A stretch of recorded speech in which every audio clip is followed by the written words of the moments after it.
Hi, Peter Jones, Chartered Surveyor, author, property investor, and I had a question via Facebook from somebody who was asking me about a very specific question about their own personal circumstances with regard to their job and their employment. And to protect the innocent, I'm going to call this person Phil, but Phil, you know who you are.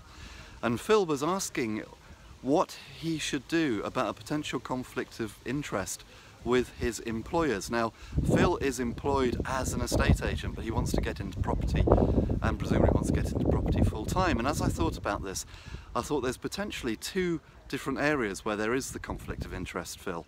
The first is obviously, and this is something which a lot of property investors go through, particularly when they're starting, and that's the general conflict of interest because they want to do property, but they're also employed by somebody else.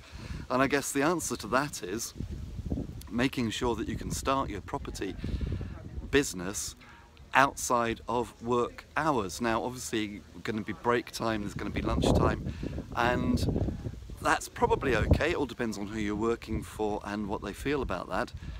But probably the best way forward is just to be open and honest with your employers if you think you need to be. Now what you do in your spare time is up to you. So if you're going to build your property business at the weekend, for example, and go and do all your viewings at the weekend, do they need to know? Well, not necessarily, because I mean property in that sense is just another investment. Would you go to your employers and tell them that you're going to buy shares on the stock market, for example? No, you probably just do it. Would you tell them that you're going to invest in gold? No, you probably just go off and buy some gold.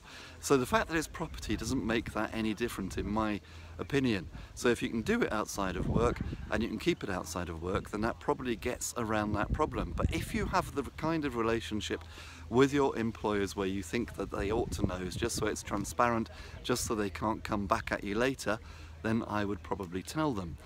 The second area of the potential conflict of interest, though, which I think Phil is particularly concerned about, is the fact that he's an estate agent. And there could always be the possibility that if you try and do deals through your agency, that there could be a conflict of interest because you're meant to be doing the best job for the vendor, for example.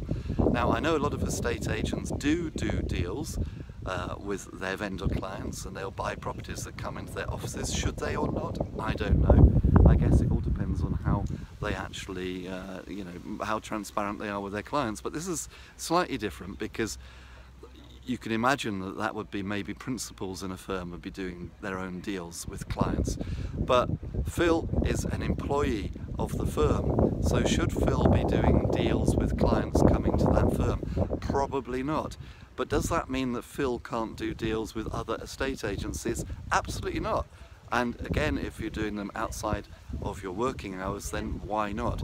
Now, I don't know where you're working, and it depends how close-knit the community is where you are, because all the estate agents know each other, blah, blah, blah. But I think if you're transparent about it with other agents, and they know who you are, then that's absolutely fine. The thing is, though, if you're in a relatively small community where everybody does know each other, then if you go and do a deal through another agency, they're probably going to tell your boss anyway, which is another good reason for actually just being up front and saying, look, I want to put an investment portfolio together. It's not going to affect my work for you. I'm going to do it in my spare time. I'm not going to try and take properties off our clients, your clients, cheap. I'm going to be buying them through other agencies, so there's an element of being arm's length and transparent. Personally, I don't think you'd have any problem with that at all. So there we are, just my thoughts on that. Hope it helps.